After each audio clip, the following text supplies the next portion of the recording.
I stood at the pharmacy counter, clutching my chest as the clerk said my Medicare was voided. "You're a former dependent, Mrs. Vance. The marriage is dissolved." I looked up at the TV and there was Robert, my husband of 40 years, announcing his Senate run. Beside him was a girl half my age, wearing my mother's gold locket. He told the world she was his devoted wife. "Robert thinks he's erased me, but he forgot one thing: I'm an archivist, and I still have the master key to his secrets. Listen to the end to hear how I handled it, and subscribe to hear more of my journey." The pharmacist's voice had the practiced flatness of a man who delivered bad news 8 times a day and felt nothing by the 4th. "I'm sorry, Mrs. Vance, but your Medicare coverage has been voided. Our records show you as a former dependent under a dissolved marriage. Deceased dependent, actually. The system flagged a death certificate filed concurrent with the dissolution." I didn't breathe. The fluorescent light above the prescription counter hummed a single, indifferent note. Behind the pharmacist, rows of refrigerated medication cases exhaled cold, medicated air that smelled of antiseptic and sealed plastic, the smell of a system running exactly as designed, indifferent to the human being standing at its interface. My hand found the edge of the counter, the laminate cool and hard under my fingertips, and I held it the way you hold a railing when the floor pitches beneath you. "Dissolved," I repeated. The word arrived in my mouth already wrong, already contaminated. It tasted like copper. Like blood. I am a master of information science. I spent 31 years in the service of the Library of Congress as an archivist and information retrieval specialist. I have handled the original hand-annotated field notes of 2 sitting Supreme Court justices. I have cross-referenced federal mortality indices against land grant records going back to the Civil War. I do not make mistakes with data. I know exactly what it means when a record says a woman is dead. It means someone put her there. The pharmacist's eyes had already moved past me to the next customer in line. I was, from his perspective, a resolved transaction. A closed file. I straightened my spine, 69 years old and still military upright from 3 decades in government service, adjusted my glasses, and turned away from the counter with my useless prescription still in my hand. The wall-mounted television above the greeting card display was tuned to the local news affiliate. I registered it peripherally as I turned, the way you register background music in a restaurant. Then the image resolved, and I stopped moving entirely. Robert's face filled the screen. He was in a downtown ballroom, standing at the center of a ring of camera flashes, wearing the navy Paul Stewart suit I had helped him select for exactly this kind of event, the trustworthy authority suit, neither too dark nor too casual, the suit that photographed well under artificial light and read as public servant rather than power broker. His silver hair was swept back in its authoritative wave. His smile, that wide, manufactured, politician's smile, that had never once reached his steel blue eyes in 40 years of marriage, was at full wattage, a thing of real technical achievement. Beside him stood a woman. She was blonde. She was perhaps 38. She wore a silk-sheath dress in the particular shade of ivory that photographs as luminous rather than washed out, which meant someone had advised her on it, which meant this had been planned, choreographed, staged. She was draped against Robert's arm with the practiced ease of a woman who had been rehearsing this exact posture for months. The news ticker scrolled beneath his polished shoes in the crisp, authoritative font of civic information. Senate candidate Robert Vance and his devoted wife, Elena, announce new youth literacy initiative. His devoted wife. I stood in the CVS on Route 42 in suburban Ohio, holding a prescription I could no longer fill, while the television informed me of a wife my husband apparently had. The camera operator zoomed in, as camera operators do. The framing tightened on the woman, on Elena, on his devoted wife, and caught the exact moment she tilted her chin toward Robert in a gesture of performed adoration, and in doing so, angled the neckline of her ivory dress toward the light. The locket flared. It was heavy, 24-karat gold, the kind of object that has weight and presence even on a television screen, the kind that was designed to be an heirloom because it was made to survive the people who wore it. My father had commissioned it in 1974 from a craftsman in Georgetown who no longer existed. It had held a photograph of my mother on one side and a lock of my own hair on the other since the day my father placed it around my neck when I turned 16. 3 weeks ago, Robert had taken it from my jewelry case while I was at my cardiologist's appointment. He told me he was having it professionally cleaned and restored. The clasp had been slightly loose, he said. He was thoughtful that way, he said. The clasp appeared perfectly functional around Elena's neck. My arrhythmia announced itself the way it always did, not as pain, but as a sudden wrongness in the rhythm of my own chest, a syncopated stuttering where the beat should have been steady, as if my heart had momentarily lost confidence in its own function. I pressed 2 fingers to the base of my throat and felt it, the flutter, the skip, the catch. I closed my eyes. I visualized the main reading room of the Library of Congress. The soaring coffered ceiling. The oak catalog cases. The precise, rational architecture of the Dewey Decimal System. The reassuring fact that every piece of information that has ever existed has a designated address, a correct location, a rightful place. I forced my breathing to slow. I tapped my fingers against the leather of my purse in a measured 1-3-2-4 sequence, the rhythm I had developed over decades for exactly this kind of system shock, the moment when the data didn't match the expected output. The flutter in my chest gradually steadied. This was not a domestic crisis. I had been in domestic crises. I had navigated 31 years of Washington politics from the quiet infrastructure of the archive, and I knew the difference between a personal betrayal and a systemic one. What Robert had done was not a matter of a husband leaving his wife. He had reached into the federal digital bedrock, the interlocking Medicare registries, the Social Security Administration's dependent records, the state-level dissolution filings, and he had rewritten me. He had not left me. He had deleted me. The panic finished receding. In its place, a cold, clean, archival clarity. Action, not agony. I am not a victim. I am a misplaced file. My hand moved into my purse with the practiced certainty of someone who knows exactly what they're looking for.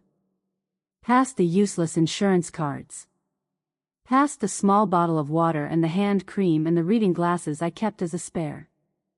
My fingers found the weight of it before I consciously registered what I was reaching for. The hardware token was brushed steel, roughly the size and shape of a large thumb drive, warm from proximity to my body. It was a physical master key credential for the federal archival retrieval systems I had spent my career navigating, a device issued to senior Library of Congress personnel with Level 4 clearance that allowed direct authenticated access to restricted federal back-end registries. Vital records. Congressional record indices. Federal property filings. I was supposed to return it when I retired 2 years ago. I had not returned it. I had told myself it was a memento. A souvenir of the work that had defined me.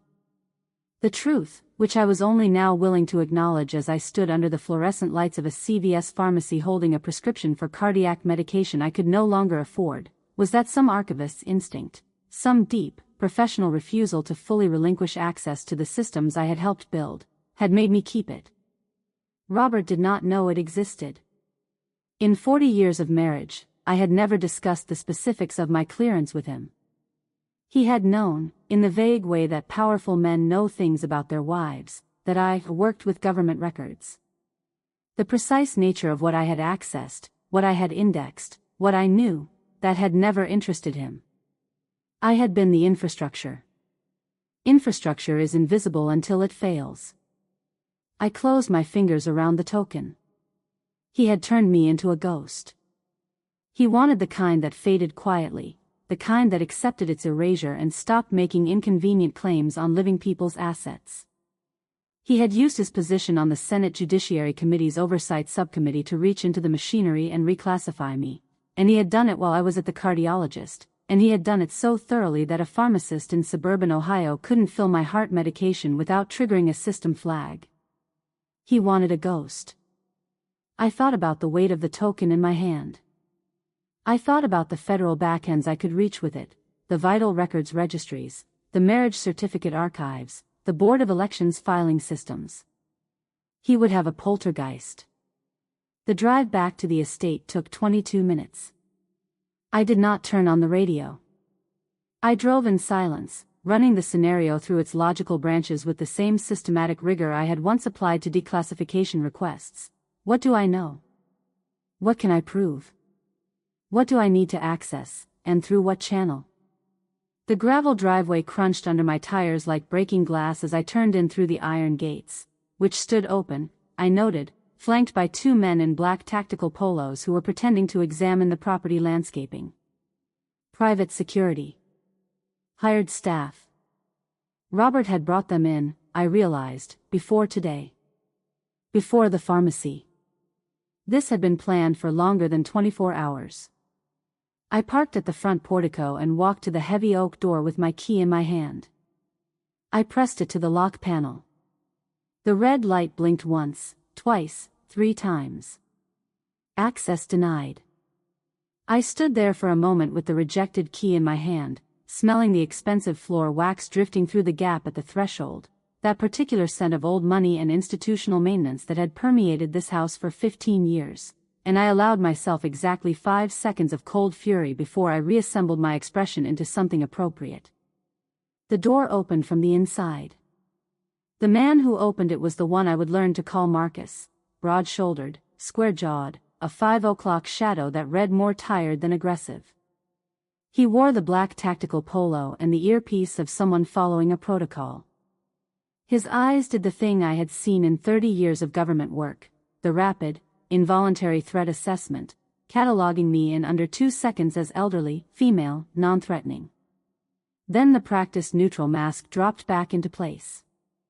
"Mrs. Vance," he said. Not a greeting. A notation. "Diane. There you are." Robert appeared from the interior corridor, shedding his suit jacket as he walked, performing the exact calibrated version of relieved concern that he had been deploying on constituents and donors for 30 years.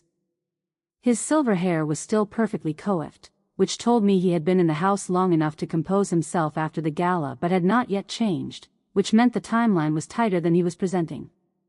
We were getting so worried. Marcus was about to call the police. He walked toward me with his arms open and his eyes scanning the driveway.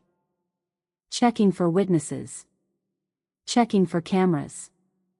Checking to see if I had brought anyone. The pharmacist called, he continued, and his voice shifted, just slightly, just enough to carry to Marcus and to the other staffer, visible in the hallway behind him, into the tone of a man patiently managing a difficult situation. Not talking to me. Testifying for the room. Your confusion is getting worse, sweetheart. You apparently tried to claim benefits from a policy that lapsed years ago. The poor man didn't know what to do with you. I'm not confused, Robert. I kept my voice measured. Of course you're not, honey. He reached me and pulled me into the kind of hug that isn't affection, the kind that has spatial and tactical purpose. His arms enclosed me, one hand going to my back, one moving with professional smoothness to my cardigan pocket. I felt the phone leave my pocket with the weightless efficiency of a man who had practiced the motion. When he released me, the phone was in his hand. He passed it to Marcus without looking. "Blue light is terrible for her episodes," he announced to the room. "We'll keep that put away for now. For your rest, Diane." He cupped my face with one hand, a gesture that was filmed as tenderness and executed as control, and his smile was the smile of a man who believed, with total confidence, that he had already won. I let my shoulders drop. I allowed my lower lip to carry a slight tremor, not dramatic, just the kind of microscopic uncertainty that reads as confusion in a woman of a certain age. I had learned long ago that the most effective camouflage available to a woman in her late 60s was to become exactly what powerful men expected her to be, diminished, pliable, already defeated.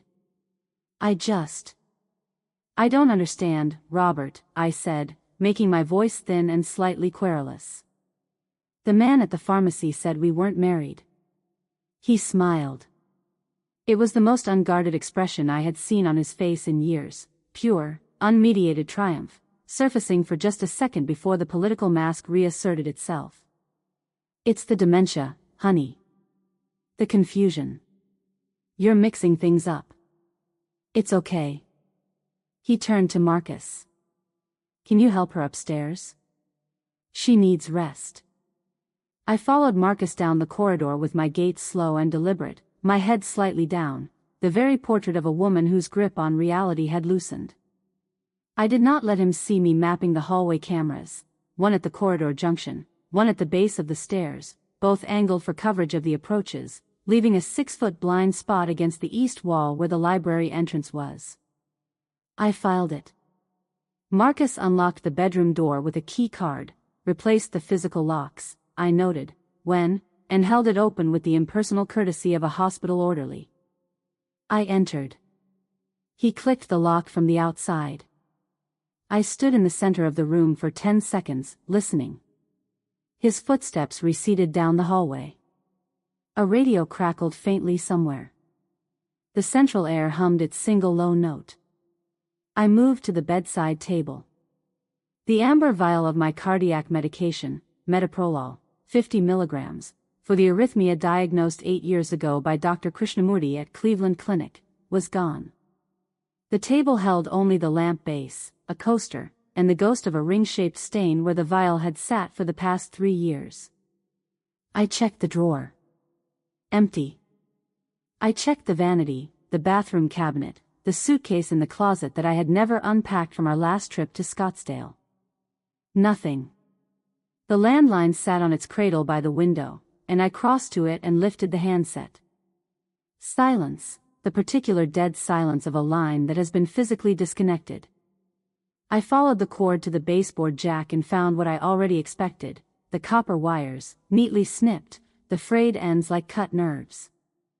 The room was silent except for the hum of the air conditioning and the distant sound of voices somewhere in the lower floors, campaign staffers, probably, running through talking points Robert would never deliver. Without the metoprolol, my heart would continue its irregular tapping. Under physical or emotional stress, the arrhythmia could escalate. Left untreated for days, for the duration of a campaign week, say, or long enough for a natural causes narrative to become plausible, my body would eventually do the work that Robert's paperwork had started. He wasn't just erasing me from the federal record. He was waiting for the erasure to become biological. I sat at the mahogany vanity and looked at my reflection with the same analytical detachment I had once brought to a damaged manuscript, cataloging condition, assessing what was salvageable, planning restoration. Steel gray eyes. A face that had learned to be unreadable because unreadable was professional, and professional was the only thing that had ever kept me safe in rooms full of men like Robert. Chin-length salt and pepper hair, precisely cut, precisely styled, because impeccability was armor.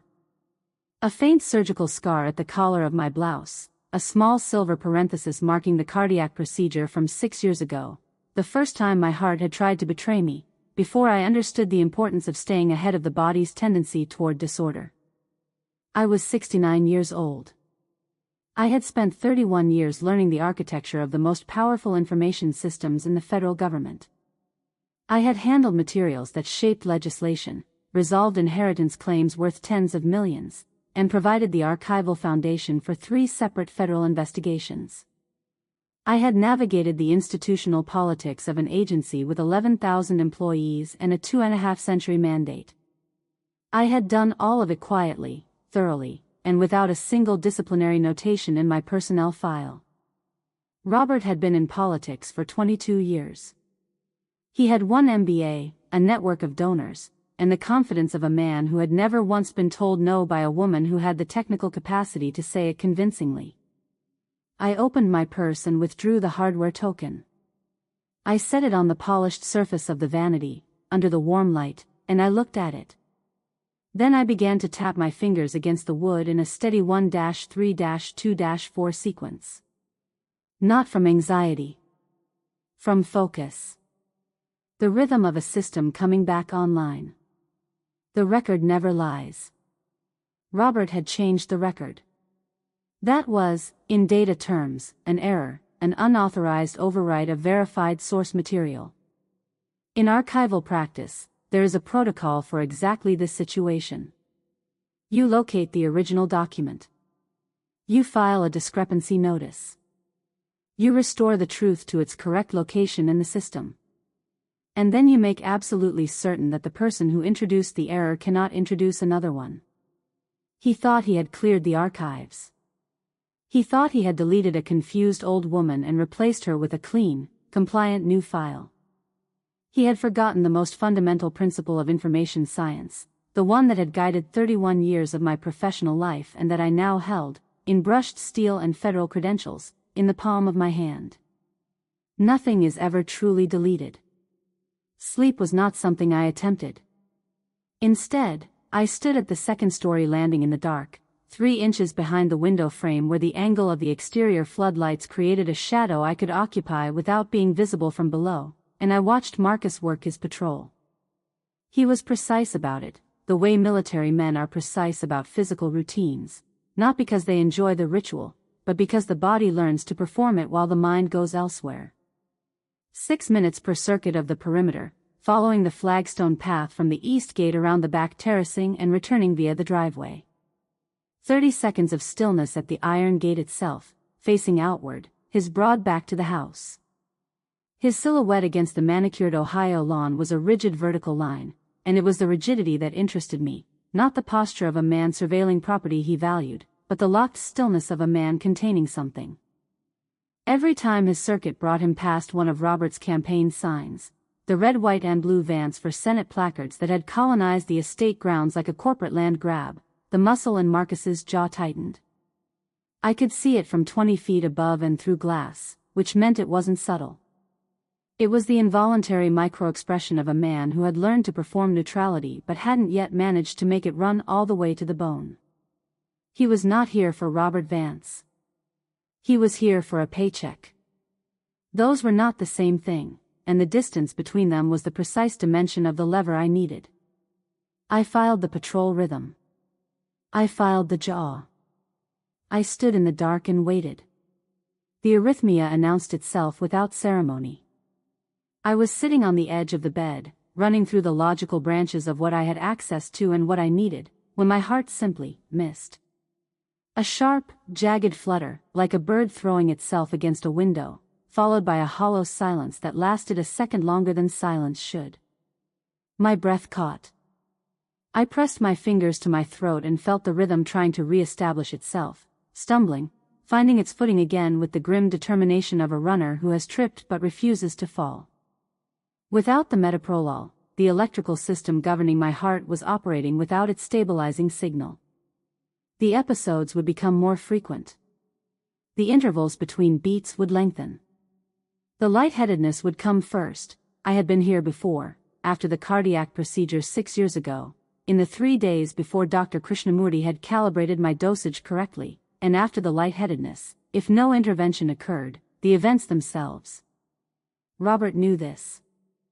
Robert had attended my follow-up appointments for 2 years, sitting in the consultation room with a concerned husband's expression while Dr. Krishnamurti explained, in careful medical language, what would happen if the medication was interrupted for extended periods. He was not going to kill me. He was simply going to cease preventing my death, and then tell the attending physicians at whatever hospital eventually received me that I had been confused for weeks, that the dementia had made it impossible to ensure I took my pills, that it was a tragedy, truly, that the paperwork had already reflected our separation, that the estate went to his campaign PAC as per a will he had almost certainly already had forged. I had perhaps 24 hours before the episodes became something I could no longer manage with breathing exercises and the Dewey Decimal visualization. I stood up, adjusted my cardigan, and went to find a distraction. I draped a silk shawl over my shoulders. I selected a trowel from the decorative arrangement of gardening tools in the mudroom, the kind of detail a truly confused woman would fixate on, and I shuffled toward the front portico with my gait deliberately uneven, muttering something indistinct about the hydrangeas. The hydrangeas did not need turning. The hydrangeas were in full, aggressive health, having been tended by a professional landscaping service every 2 weeks.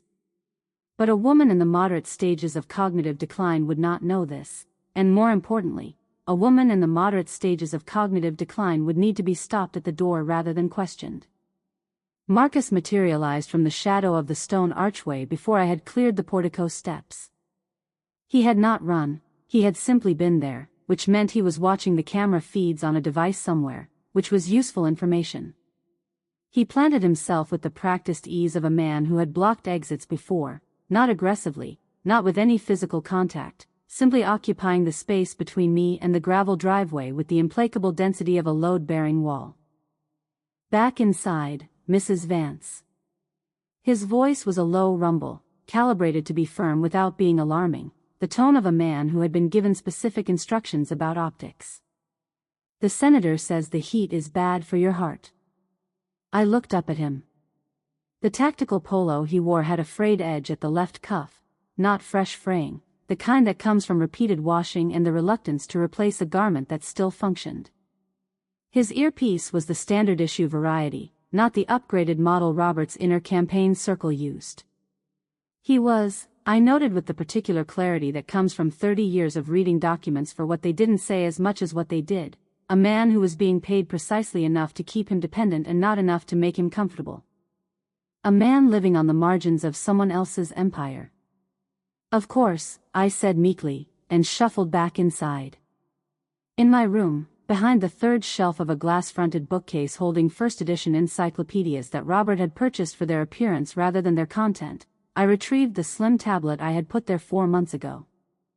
I had bought it at a Best Buy on Route 9 during a solo trip to the hardware store, one of the last solo trips Robert had permitted before the campaign's acceleration made my autonomy inconvenient.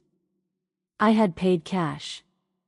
I had tucked it behind the Encyclopedia Britannica, 1974 edition, because Robert had never in 15 years expressed curiosity about any reference work published before his political career, and his staff maintained the house to visual standards rather than investigative ones. I powered it on. The battery was at 31%, which was enough. The neighbor's Wi-Fi, the Kowalskis, 300 yards east, a family with a teenage son and the perpetually unsecured network to prove it, was faint but present. I connected. I opened my browser and navigated to the private offshore portal I had established through a Cayman-routed legal firm 3 years ago, when I had first noticed the pattern of Robert's behavior shifting from dismissive to strategic. I entered my credentials. Error 404, account closed. This portal has been deactivated following a report of potential unauthorized activity associated with a client experiencing documented cognitive decline. I sat very still. The screen glowed in the dimness of the bedroom, and I looked at the error message with the particular quality of attention I had once brought to archival documents that had been deliberately damaged, looking not at the destruction itself, but at what the destruction revealed about the person who had caused it. The phrase documented cognitive decline was not a medical phrase. It was a legal phrase, embedded in a financial deactivation notice, which meant Robert had used a legal instrument, almost certainly an emergency elder financial protection filing, the kind that could be initiated by a family member claiming concern, to have my private accounts flagged through the Cayman firm's compliance protocols. He had anticipated the offshore account. He had moved to close it before I could access it. He had been planning this for longer than I had understood. Not weeks. Months. I was financially paralyzed. I was a woman with a master's in information science, 31 years of federal service, and a hardware token that could access the Library of Congress's restricted back-end registries, and I could not purchase bottled water. I turned off the tablet, replaced it behind the encyclopedias, and went to the balcony. The sun was dropping toward the tree line, painting the Ohio sky in the particular saturated orange that looks beautiful in photographs and oppressive in person. I stood at the balcony railing and breathed carefully and watched the stone archway below, where Marcus had retreated into the shadow after his last circuit. He was on his personal phone. Not the earpiece, his personal device, held against his ear with the hunched, private posture of a man having a conversation he was trying to keep small. His voice drifted up to me on the warm evening air, hushed and strained. "I told you, Ma, I'm working on it." A pause. "The bank doesn't care about the drought. They don't care about any of it." A longer pause, during which I watched the tension accumulate in his shoulders, the weight of whatever was being said to him arriving in his body as a visible compression. If I don't get the installment in by Friday, the farm is gone. He hung up. He looked at the phone for a moment, then drove his fist into the stone of the archway, not reckless, not wild, the controlled strike of a man who had chosen a target that wouldn't break and wouldn't report him. The farm.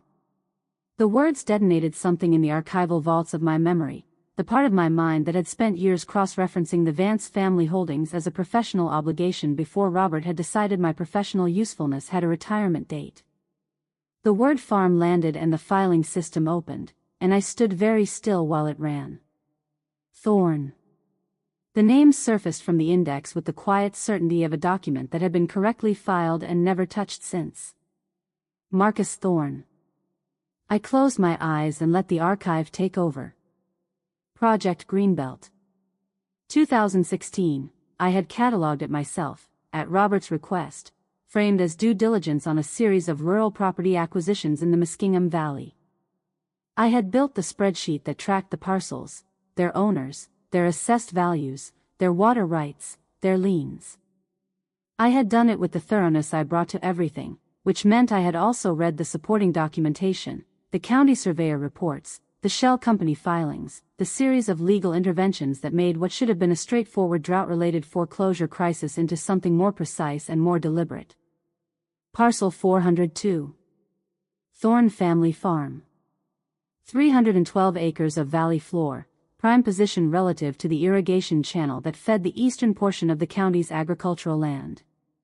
V Corp., the holding company Robert had established through a Delaware incorporation specifically to keep his name off the acquisition trail, had not simply purchased the Thorne land when the family was vulnerable. They had engineered the vulnerability. A county surveyor had submitted revised water line documentation that moved the irrigation access point 300 yards to the east, placing it outside the Thorne property boundaries. The surveyor's amended report had been filed in August 2016. The foreclosure notice had come in November of the same year. The V Corp acquisition had been completed by February 2017 at 23 cents on the assessed dollar value. I remembered the signature authorizing the surveyor's payment. I had filed it myself, in a subfolder Robert had told me was routine infrastructure management. I had not, at the time, understood what I was filing. I understood now. The house settled into its evening routine, the distant sound of campaign staffers running through media prep somewhere in the West Wing, the smell of whatever the catering service had left in the warming drawers. The other two guards had moved to the perimeter woodline for their sweep, their flashlight beams slicing through the darkening tree line at irregular intervals. Marcus was in the kitchen. I walked down the stairs with my footsteps silent on the marble. A lifetime of library work had given me an instinct for quiet that had nothing to do with deception and everything to do with professional habit, and I turned into the kitchen without announcing myself. He was standing in front of the industrial refrigerator, the door open, looking at a bottle of sparkling water with the expression of a man staring at something that has stopped being simple. His tactical vest was unclipped at the collar.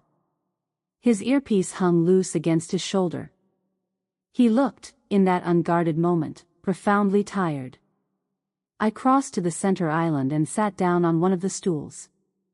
He heard me, of course he heard me. He was a trained professional, and he spun with his hand moving on instinct toward his hip. He stopped when he saw me. Registered the silk cardigan, the measured expression, the complete absence of the shuffling confusion I had been performing for 3 days. His eyes sharpened. "You should be in your room," he said. The professional growl had returned, but underneath it was something new, the slight recalibration of a man who had been given one set of instructions based on a particular understanding of who he was dealing with, and was now revising that understanding in real time. "The soil in the valley is too acidic for corn now, isn't it, Marcus?" I said. My voice was clinical and steady, the same tone I had used 30 years ago when delivering archival findings to congressional staffers who hadn't wanted to hear them. I met his eyes and did not blink. He went very still. August 14, 2016, I continued. That was the day the sheriff served the papers on the Thorn farm. Your father didn't lose that land because of the drought. I let the pause sit for exactly the right duration, not dramatic, not performed, the pause of a person delivering documented fact. He lost it because V Corp bribed the county surveyor to move the water line 300 yards to the east. I filed the documentation myself. I know the surveyor's name. I know the payment amount. I know the shell company routing. The color moved out of Marcus's face and was replaced, in stages, by something darker and hotter and considerably more dangerous. I leaned forward slightly, my elbows on the cold marble of the island, and I did not soften my voice. Softness would have read as manipulation. What Marcus needed was something he had almost certainly never been given by anyone connected to Robert Vance, the clean, unadorned texture of the truth. Robert didn't just win, I said. He spent $50,000 in legal fees. I have the billing records, specifically to ensure that your father couldn't liquidate the equipment for enough to restart somewhere else. He didn't need the money. He did it because he could. Because he likes to watch the machinery complete itself. He likes to see the people he's finished with disappear into the archives of the forgotten. Marcus's knuckles, wrapped around the refrigerator door, had gone white.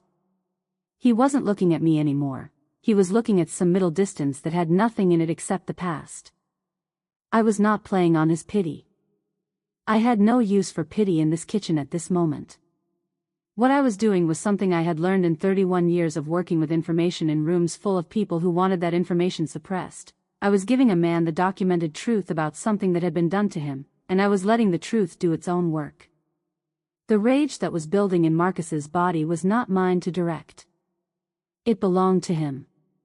I was simply returning his property. He'll keep you on a leash until the election is over, I continued. Then he'll file you under former contractor and move to the next cycle.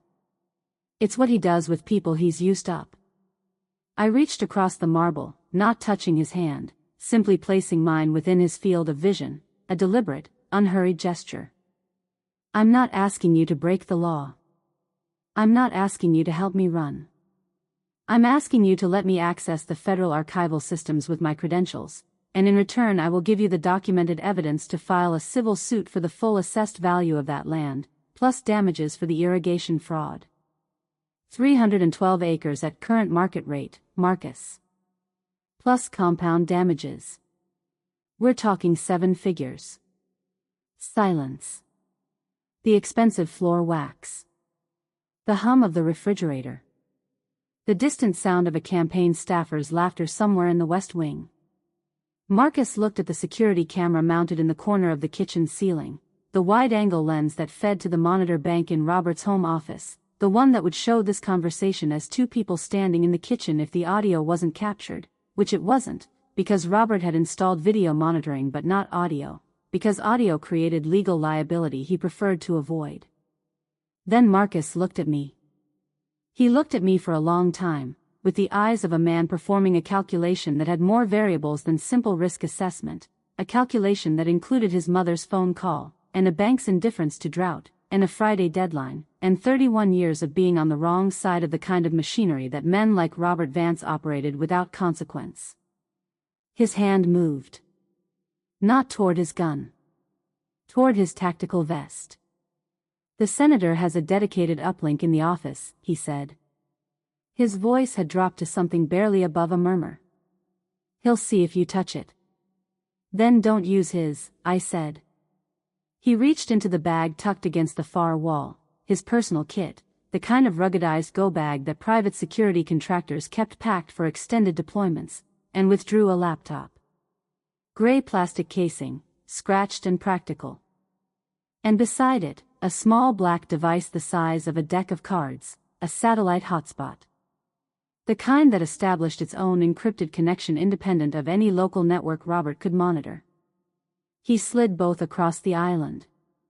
His eyes moved to the hallway. Back to me.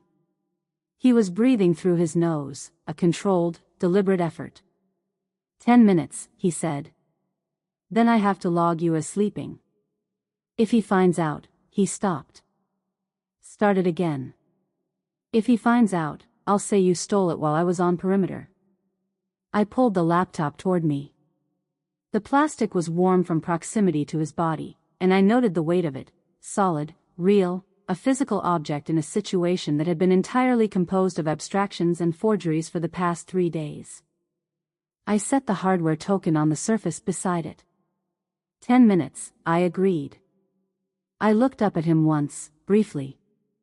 He was staring at the hallway with his jaw set in that expression I had catalogued from the landing, the one that had nothing to do with the campaign signs and everything to do with a sheriff's notice and a water line moved 300 yards east to satisfy a shell company's acquisition strategy.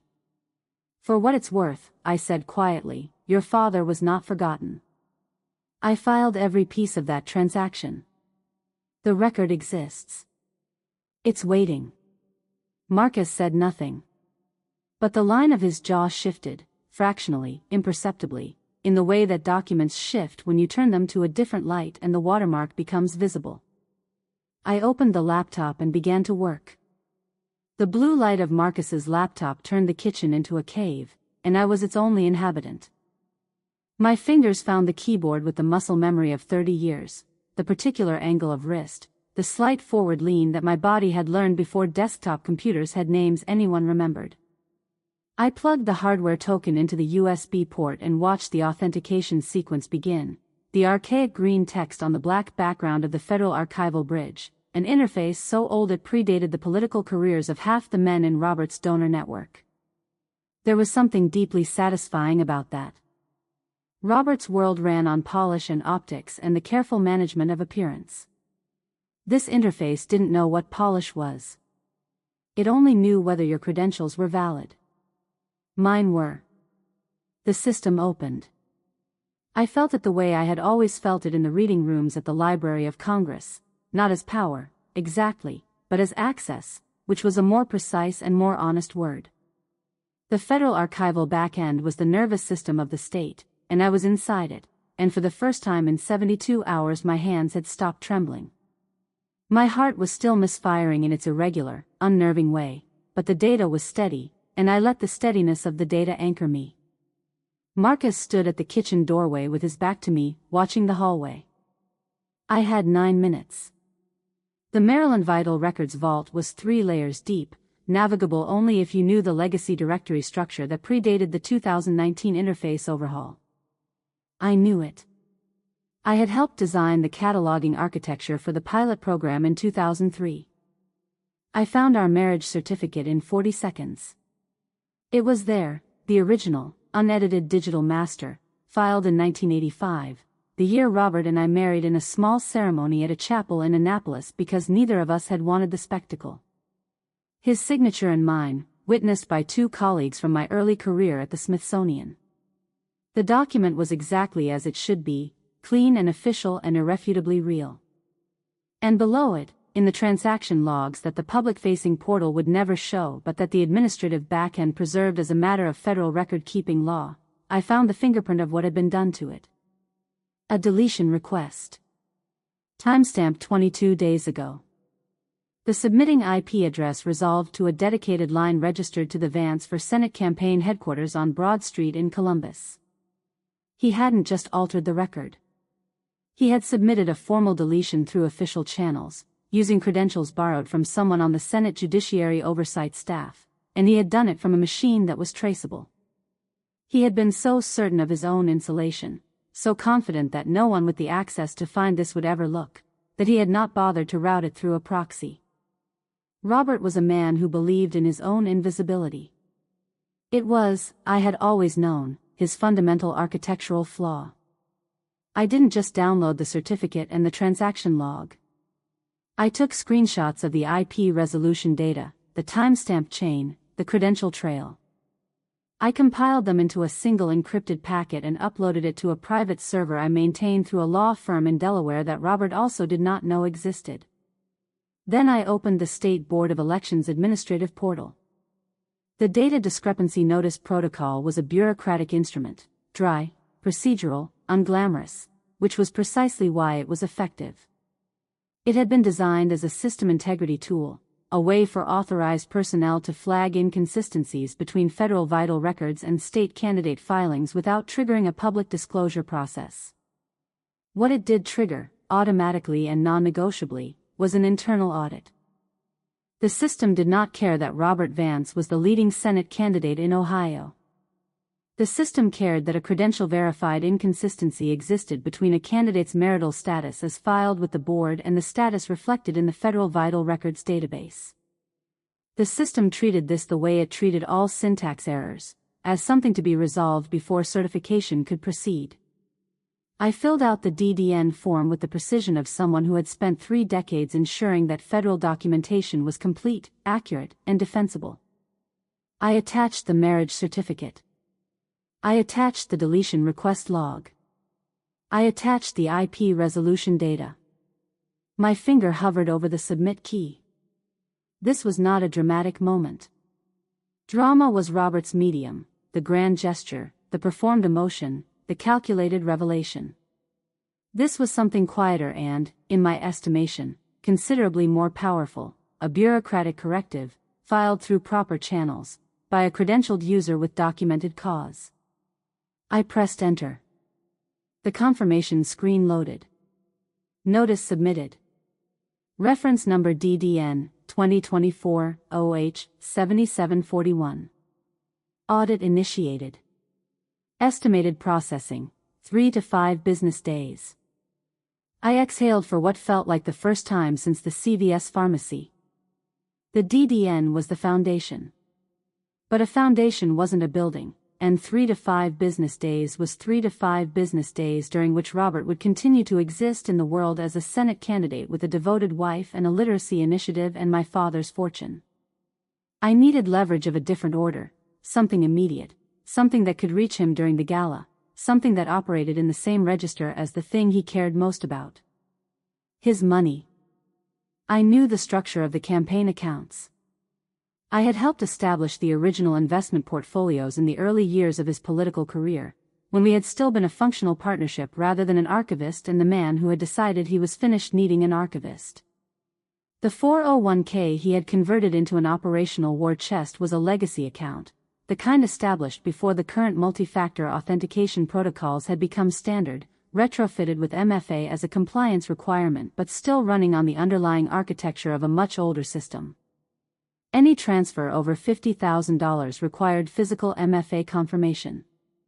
A small device, a blinking fob, a 6-digit code cycling every 60 seconds. Without it, the account was a locked room. With it, it was simply a room. Robert would have the device on him or near him. He was careful about the things that mattered to him in a way he had never been careful about the things that mattered to me. I needed to be where he was. And I needed that device in my hand.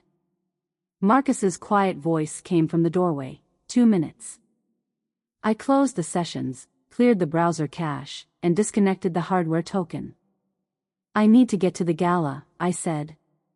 He turned to look at me, and in his expression I could see the particular recalibration of a man updating his assessment of a situation that had just become significantly more complicated than he had been hired to manage.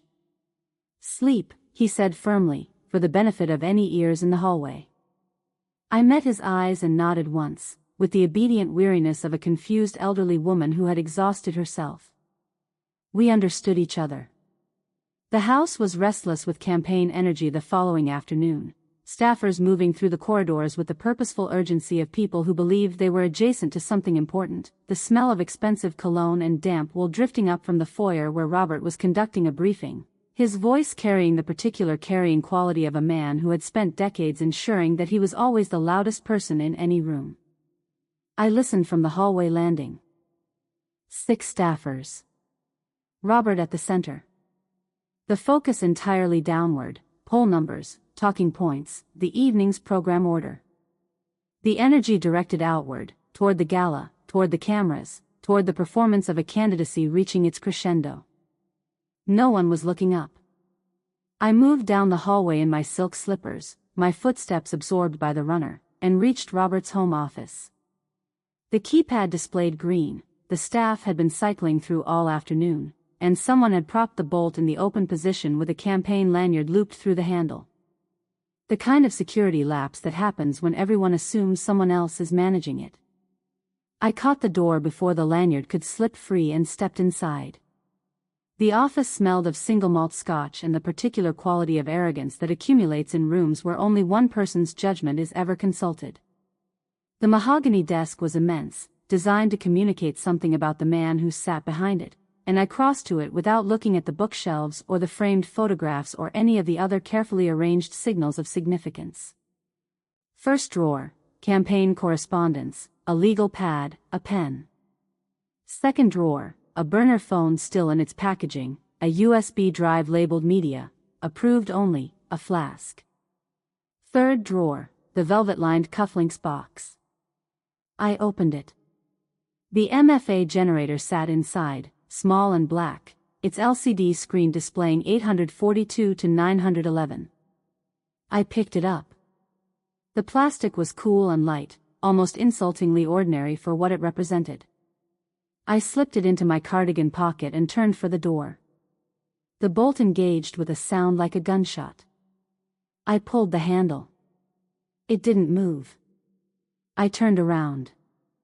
Robert was in the library corner, sitting in the leather chair that faced the window, which meant he had been there when I entered and I had not seen him because I had been focused on the desk and he had been sitting in the one position in the room that the desk sightline didn't cover.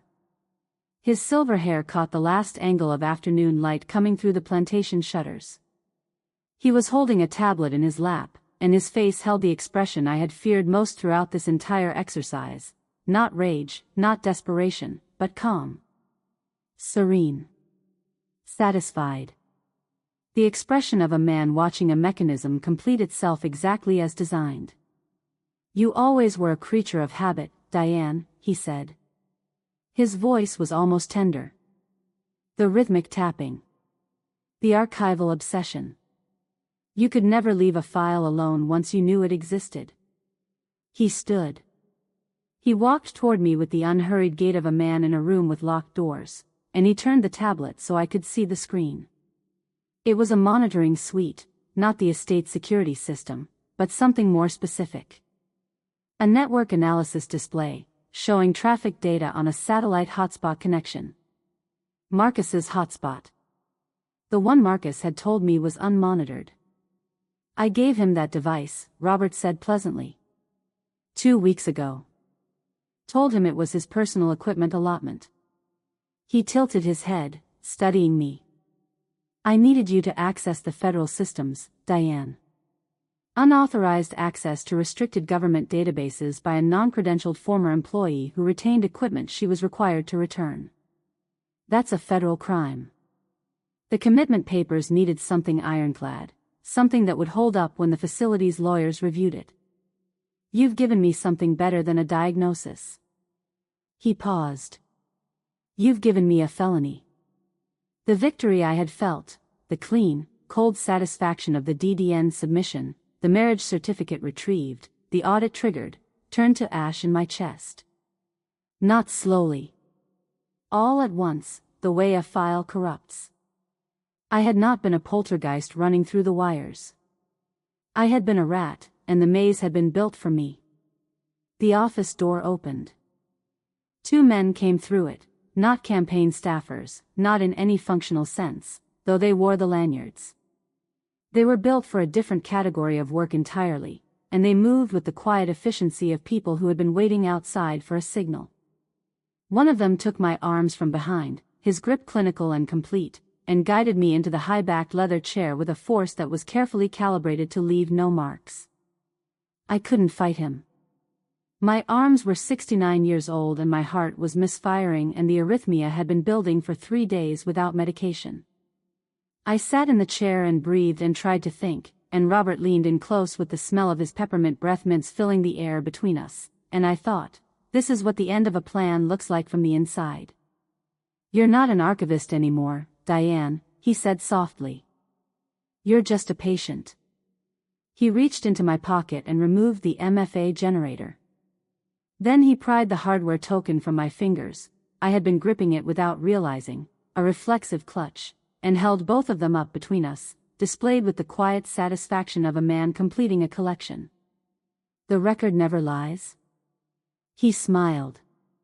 The record is whatever I say it is.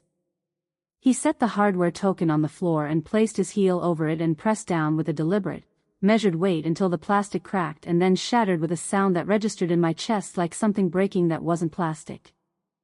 I had my IT team scrub the discrepancy notice within 40 minutes of your submission. To the Board of Elections, that terminal was a compromised hack attempt. There's nothing there. He pulled a folder from the desk drawer and opened it in front of me. Involuntary psychiatric commitment. State of Ohio. 2 signatures at the bottom, both with medical credentials printed beneath them. They're very supportive of the literacy initiative, Robert said.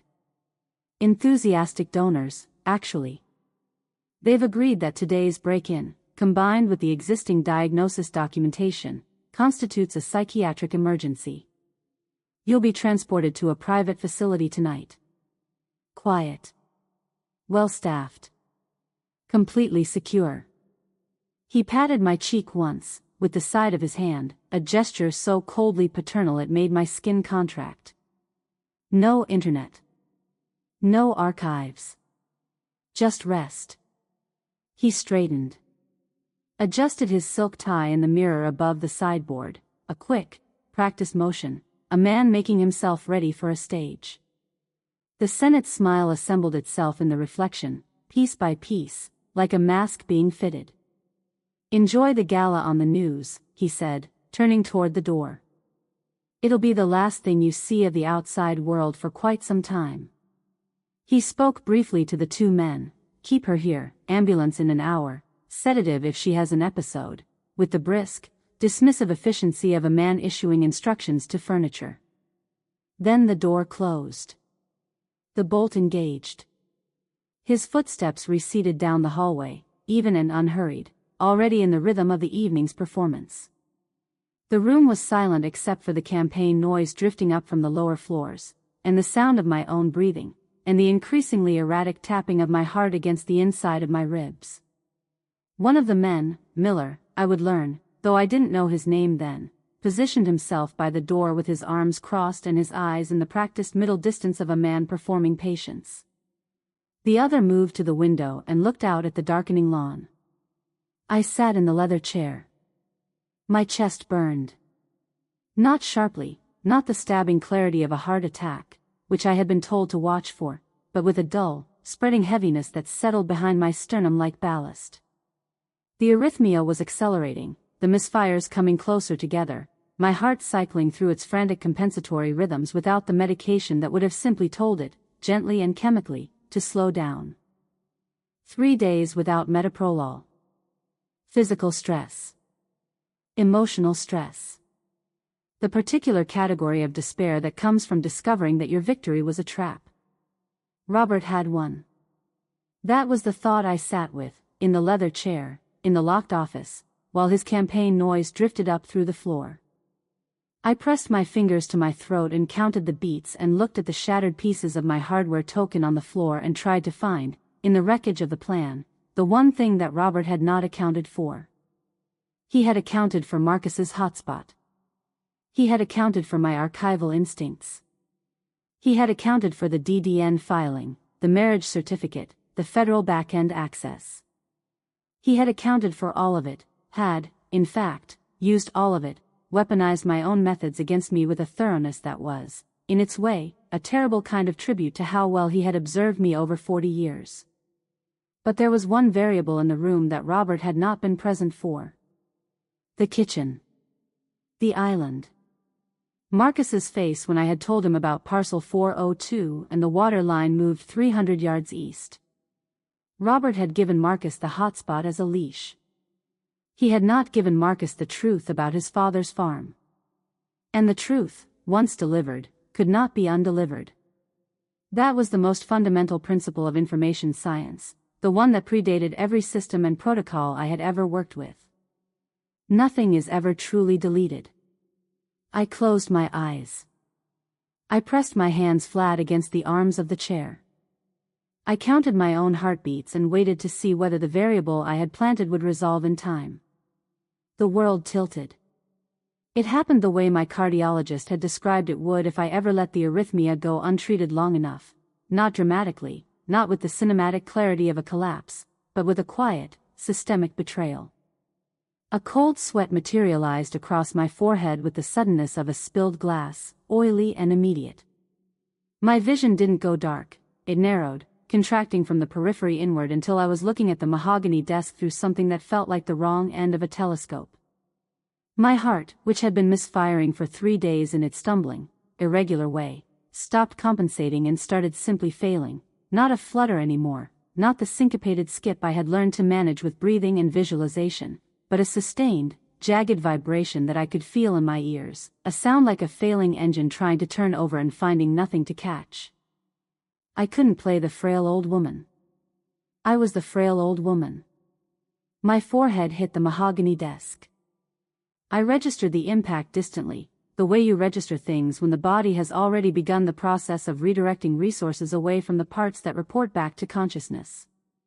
My hands were on the desktop, and I could see them, but they were doing something involuntary, clawing at the surface, the fingers curling and releasing with the disconnected urgency of a person whose nervous system was sending signals that weren't reaching their destination. This was what Robert had planned for. A systemic failure in a locked room, late in the evening, with 2 guards and a sedative kit and a story that would write itself in the morning. Cardiac event, consistent with her documented condition. The doctors had warned us. It was a tragedy. Somewhere behind me, I heard Miller move. Marcus's boots were heavy on the carpet.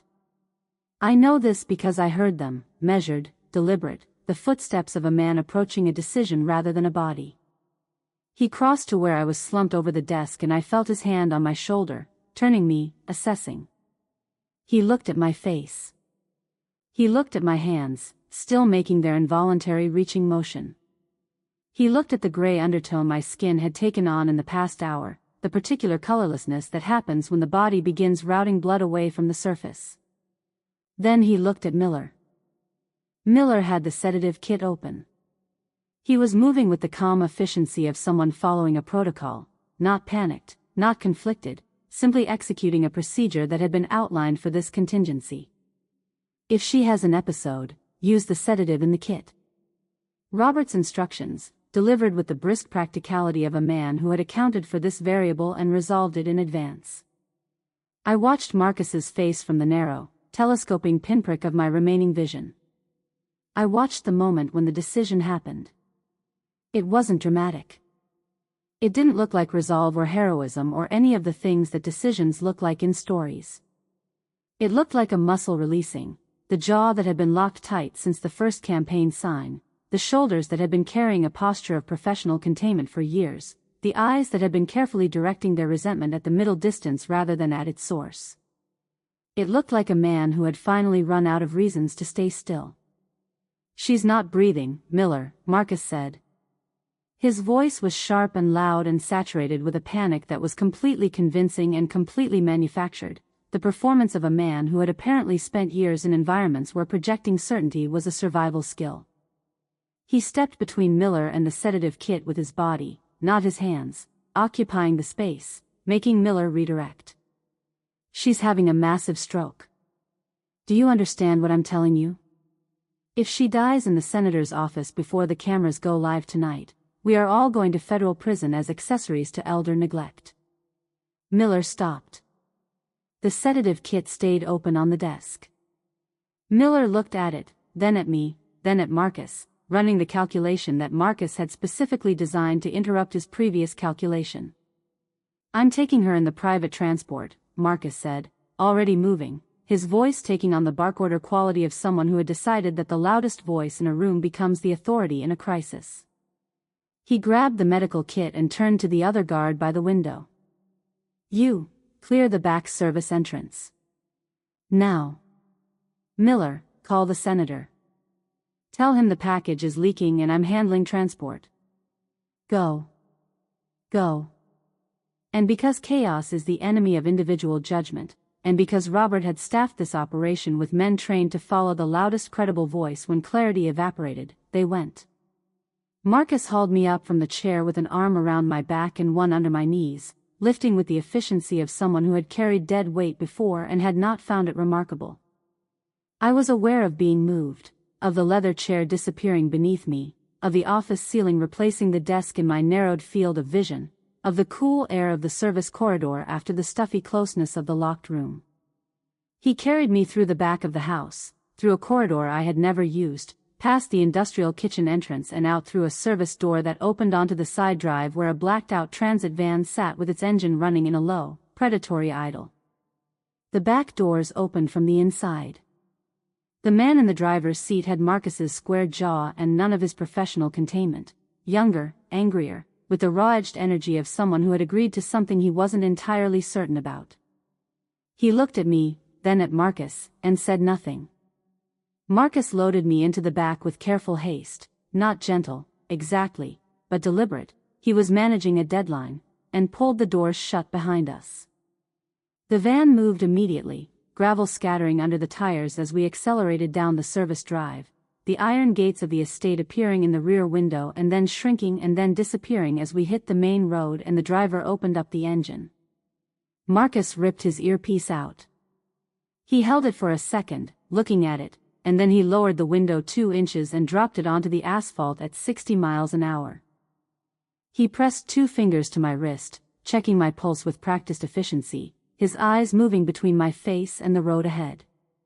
Whatever he found in my pulse made his jaw tighten. "Stay with me, Diane," he said, quietly, without performance. "Don't you dare die before we finish this." It was, I thought distantly, the most sincere thing anyone had said to me in weeks. The van swayed as we took a turn, and Marcus braced against the side panel and reached into his tactical vest. He withdrew a small, black plastic fob. Its LCD screen was blinking. He held it for a moment, looking at it with an expression that contained something I could only describe, from my current diminished vantage point, as grim satisfaction. The look of a man who had been waiting for the right moment to play a card and had correctly identified it. He set it in my lap. I stared at it. My brain was working at reduced capacity, the way a computer runs when thermal management kicks in, slower, more deliberate, prioritizing essential processes. I knew what I was looking at. I understood its significance. But the connection between understanding and action was taking longer than usual to establish. "I'm a security guard, Diane," Marcus said. "I know how to swap a pocket while a man is gloating." He said it without pride, just as plain statement of professional competency. The same way I might have said I know how to navigate a federal back-end, not a boast, just an accurate accounting of what 30 years in a particular field teaches you. "Robert has your hardware token," he continued. "The one he ground into the floor." But he was so focused on the performance of that, a brief, hard pause, that he didn't check the cufflinks box a second time after I put the generator back in it. "He thinks he has it. He doesn't." The fob in my lap cycled to a new code. The LCD displayed 6 digits in the cool blue light of the van's interior. I picked it up. The plastic was warm. It was the most valuable object I had held in 72 hours. 60 seconds per code, Marcus had said. "Use them." "No hospital," I said. My voice came out wrong, graveled, thin, the voice of a woman whose body was running a resource deficit.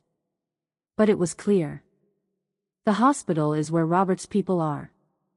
The cardiologist he selected, the one who writes the dementia documentation, his office is 2 floors below the cardiac unit." Marcus was already looking at me. "Channel 6, I said. 4th and Main. Sarah Jenkins. She's the only producer in this state who hasn't taken a contribution from the Vance campaign. I checked her FEC filings 2 years ago." I closed my fingers around the fob. "I don't need a doctor yet.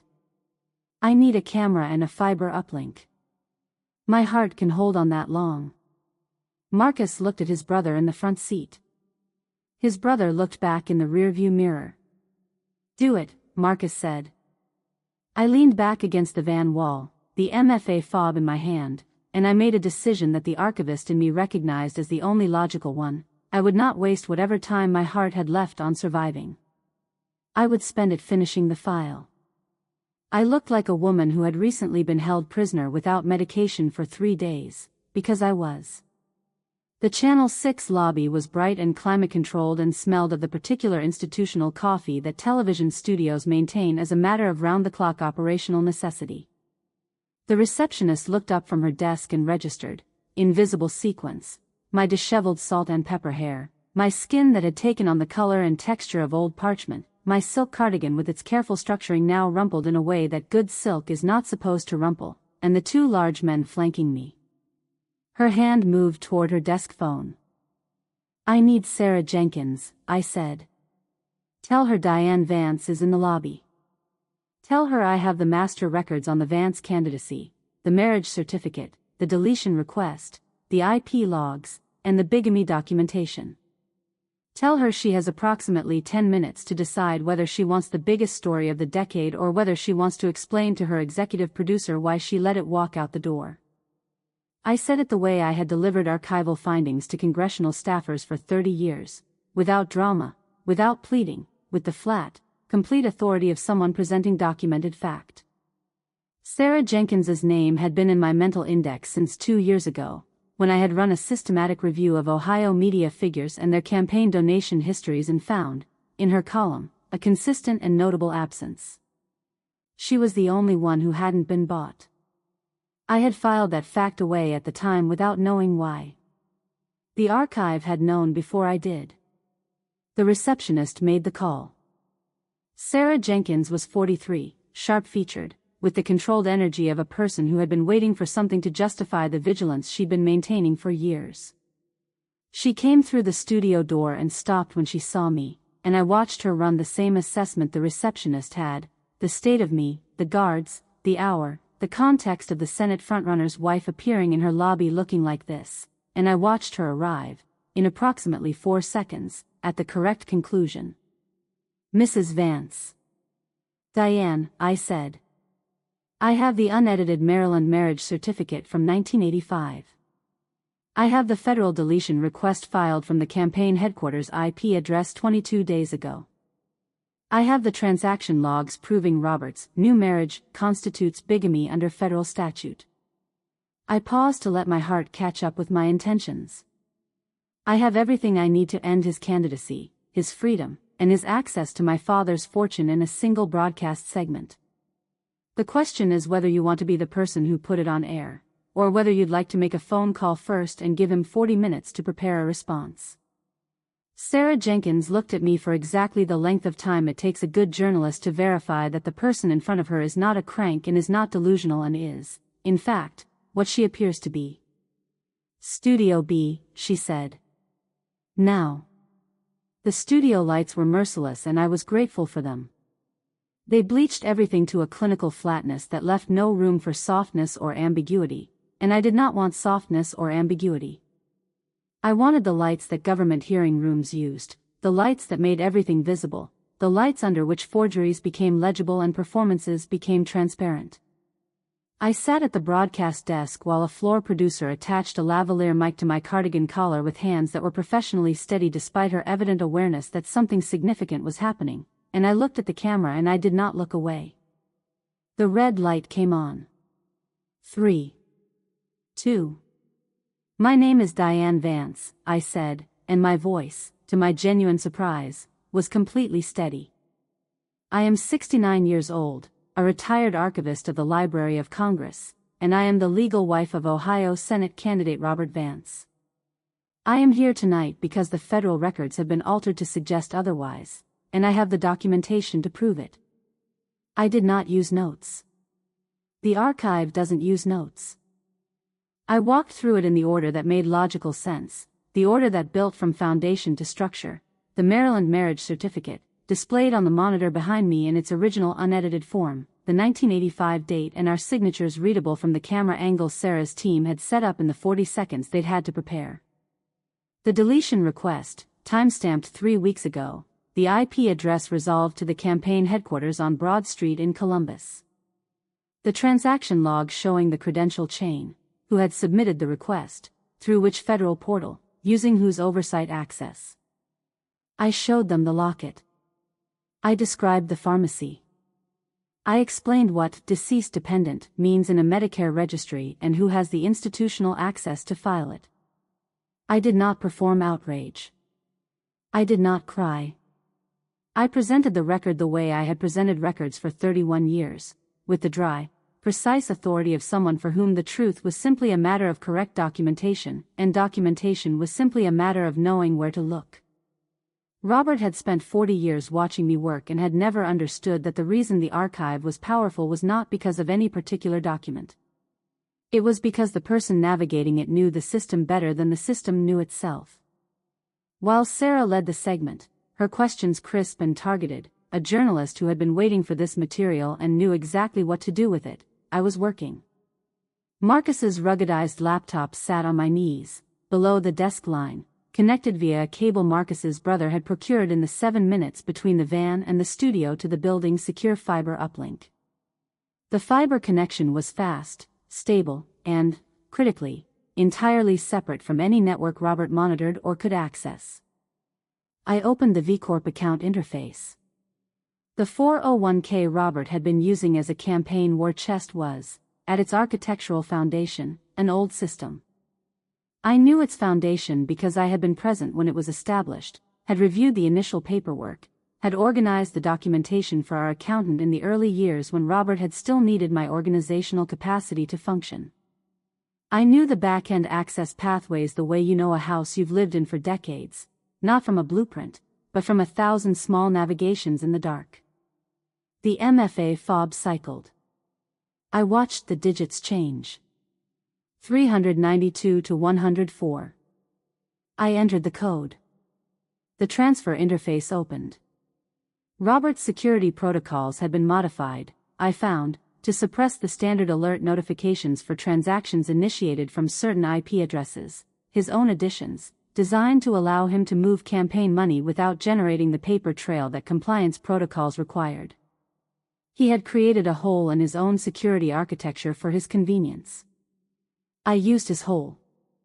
I initiated a multi-hop transfer sequence, the kind that routes through 3 intermediate accounts before arriving at its destination, the kind that is technically complex to trace and legally structured to be entirely legitimate if the originating account holder has authorization, which I did, because I was still Robert's legal wife and we were still, regardless of what any forged federal record claimed, joint holders of the account.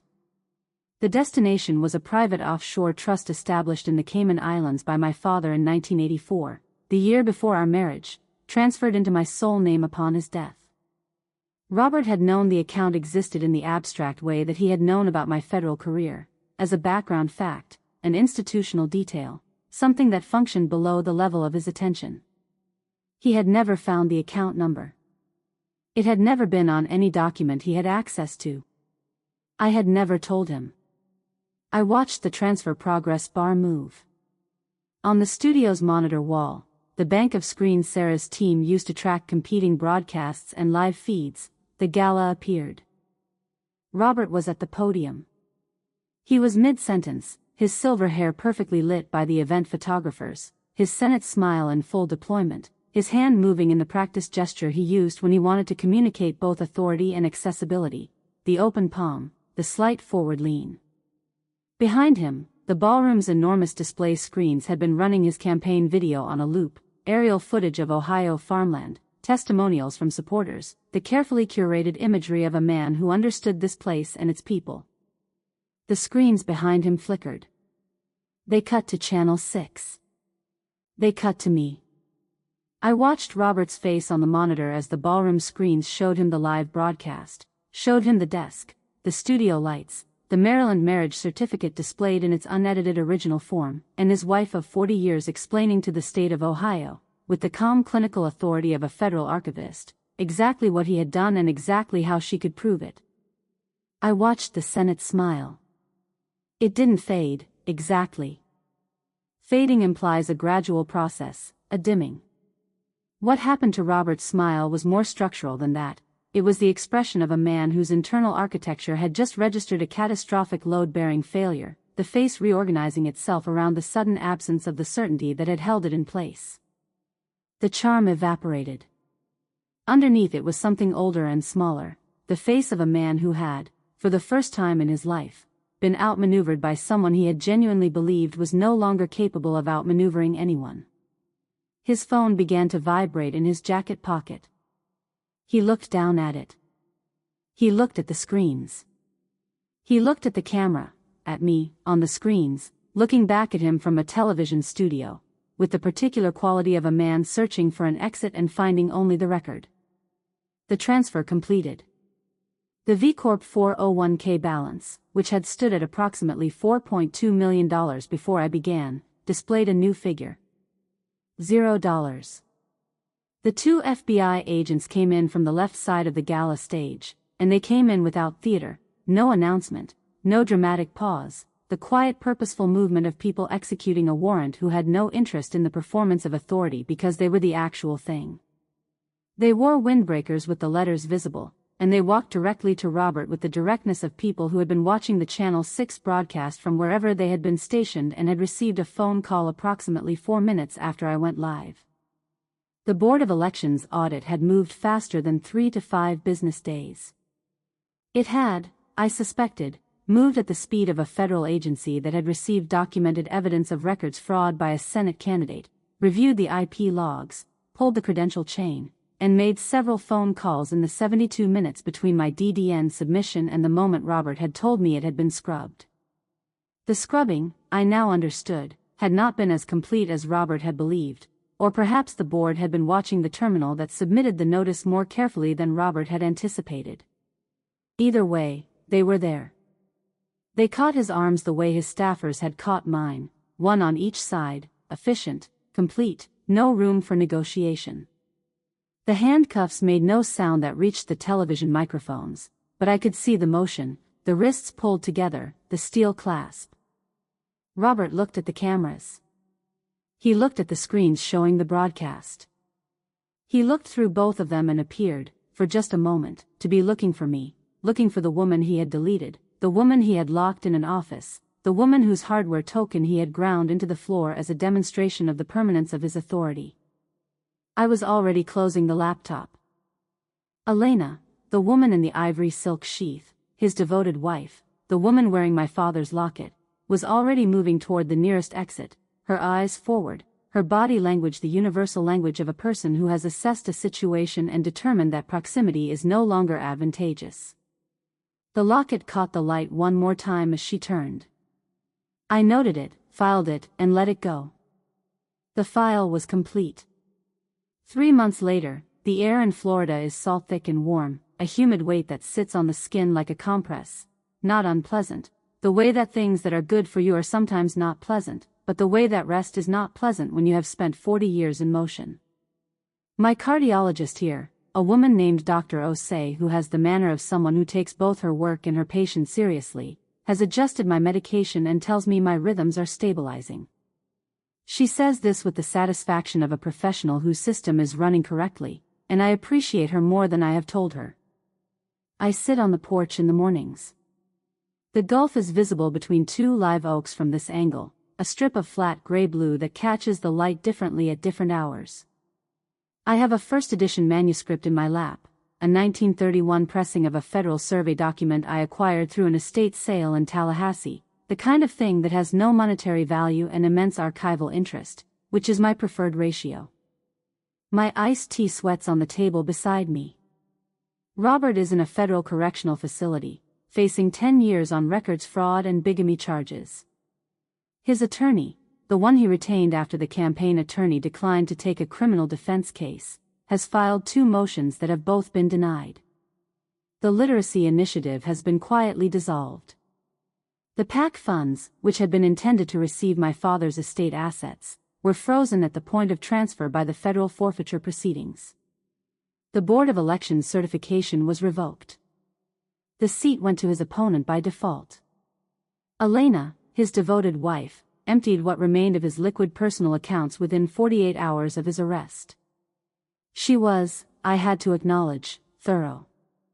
Marcus Thorne received an anonymous grant through a non-profit agricultural recovery fund, sufficient to purchase back the Thorne family farm at current market rate and retire the outstanding bank debt with enough remaining to repair the irrigation infrastructure that V Corp had spent $50,000 in legal fees to destroy. The grant documentation does not contain my name. The nonprofit's founding donor is listed as a private trust established in the Cayman Islands. The county surveyor who amended the water line documentation in August 2016 received a certified letter from an Ohio civil litigation firm representing an anonymous plaintiff. I am told the settlement negotiations are proceeding. I set down my iced tea and look at my reflection in the glass door, the steel gray eyes, the salt and pepper hair, the careful posture that 31 years of government service pressed into my spine like a watermark. I look at the woman looking back at me and I take her inventory the way I would take inventory of any document, assessing condition, noting what is present, noting what has been restored. Not a victim. Not a patient. Not a ghost, not a relic, not a confused elderly woman who tried to claim benefits from a policy that lapsed years ago. Not a thing to be deleted. An archivist. Retired. Currently resident in Florida. In possession of the record. I reach for my phone. I look at it for a moment, the notifications, the unread messages from people who want to discuss the case, the interview requests, the attorney's updates, the world continuing its loud, insistent business. I think about Robert looking for me through the gala cameras. I think about the pharmacy fluorescent lights and the word dissolve tasting like copper in my mouth. I think about the most fundamental principle of information science, the one that had guided every decision I made from the CVS parking lot to the Channel 6 studio to this porch. Nothing is ever truly deleted. I turn off the phone. The silence settles over the gulf like a document finally, correctly, filed. It is the most beautiful thing I have ever heard. If you made it to this moment, thank you for listening all the way through. Most people bail before the bill comes due. But here, the bill always comes due. What started as humiliation and disrespect ended with receipts, truth, and a payoff they never saw coming. If you want more stories where karma shows up without mercy, hit subscribe and come back for the next one. Now tell me in the comments, what was the most disgusting thing they did? What crossed the line for you?